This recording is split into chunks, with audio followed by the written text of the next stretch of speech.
Well, Darren, when you have state visits, they are planned months ahead because there's a lot of preliminary work that needs to be done before actually the head of state visits another country. Right. So clearly it wasn't a spontaneous move, which is what it appeared from the conversation between our ambassador and the American official. And it appeared that I had taken this decision on my own. And secondly, the timing was bad. I wasn't supposed to know that, hours before my meeting with President Putin, Russia would invade Ukraine. How was I supposed to know? It was bad timing. And I guess, once a war starts and people take sides, then there is then there was a feeling that, how could the Pakistan Prime Minister be there at the time? But, as I said, it wasn't planned. I mean, I wasn't supposed to know what, the timing of the war. Right. Putin didn't text you beforehand telling you that there's going to be an invasion the next day, I'm assuming. Had he asked my advice, I can tell you, Darren, I'm someone who does not believe in wars solving problems. I'm not one of those who believes. I mean, I have always advised, there were other heads of states in the Middle East who I met. And I tried my best to sort of reduce tensions between our neighbors and, friendly states. Turkey had problems with some Middle Eastern states. So I tried my best. And I'm a firm believer that, you can start a conflict, but you do not have control how long it takes. And I'm a student of history.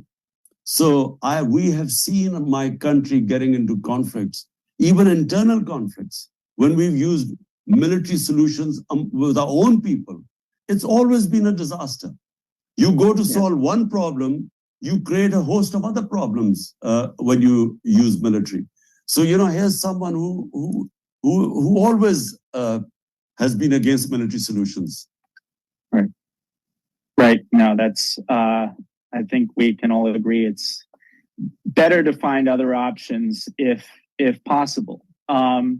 So now, we got to move on to what I would say overwhelmingly most people are interested in, or at least expressed to me, which is perhaps the most controversial and explosive aspect of the plot against you, which is, of course, the alleged role of at least some elements of the US government and the Biden administration. And just for a little bit of context, why it's important to Americans is that domestically, we've constantly vilified other nations, in particular Russia, actually, for allegedly meddling in our elections, even though there hasn't been a tremendous amount of evidence. But it's a football thrown around, a weapon thrown around in our domestic discourse of accusing other countries of meddling in our elections.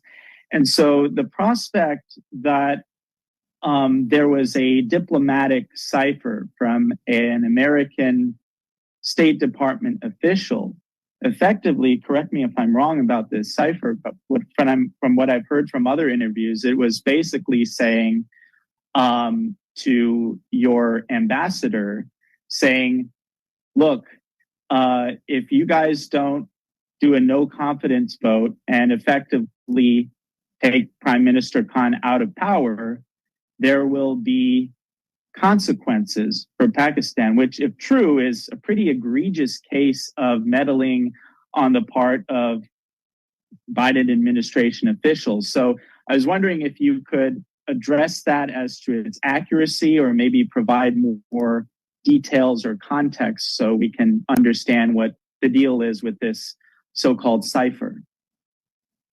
Look, Darren, let me first say something that, look, US is Pakistan's biggest trading partner.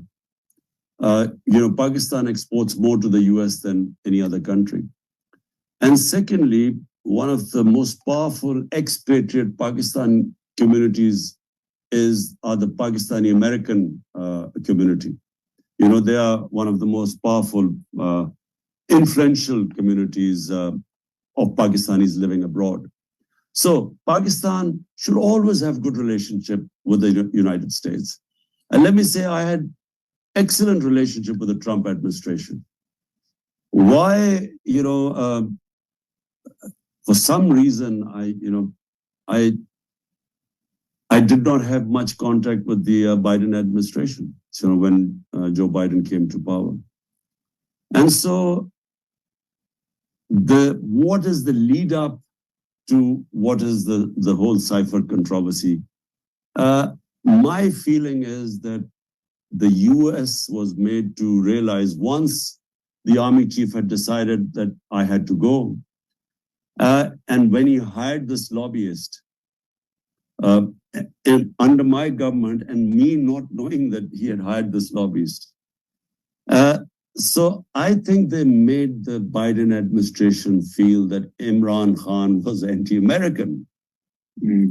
Now, I think that is the reason why the cipher originated from Washington.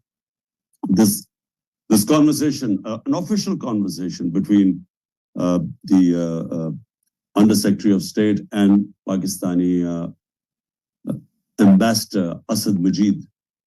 And so when I received the cipher, I have to say I was, shocked. Right. I mean, a prime minister does not get a communique from his ambassador saying that the